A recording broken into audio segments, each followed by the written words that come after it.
2016 жылы облыста сомасы 200 миллион теңгеден асатын 7 тендер өткізіліпті. Оның үшеуінде бармақ басты көз қысты әрекеттің барын әшкерелепті атамекен өкілдері. Оның екеуі бойынша тендер комиссиясының қорытынды шешімінің күші жойылған.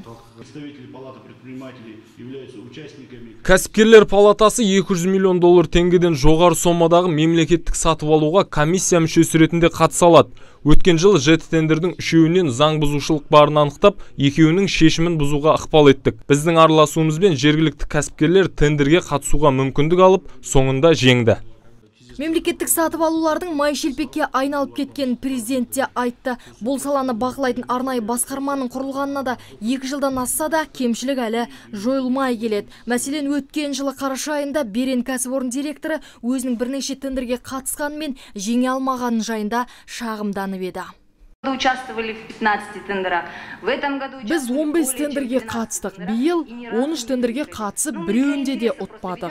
Біз қызық үшін қатыстық, себебі заңды әділ түрде мемлекеттік сатып алудан жеңуге боларын тексергіміз келді. Бізде материалдық техникалық база бар, мамандар, бірінші категорияға сай келетін лицензия, тәжірибе, біліктілік те бар.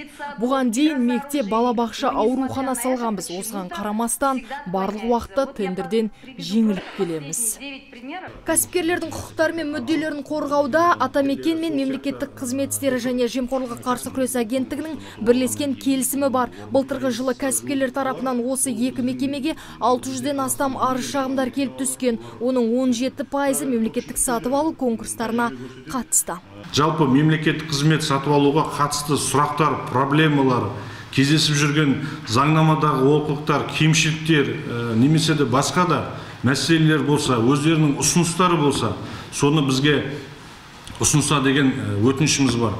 Кәсіпкерлерге кедергі келтірген кез келген әрекет заң шеңберінде жазаланатын сала мамандары ескертеді. Шағын және орта бизнесті дамытуда әр кәсіпкер өз құқығын жақсы білуі тиіс. Мемлекеттік қызмет істері және сыбайлас жемқорлыққа қарсы іс-қимыл агенттігінің төрағасы Қайрат Қожамжаров та бұдан былай айран ішкенде, шелекті жалағанда жауаптан құтылмайтынын айтты.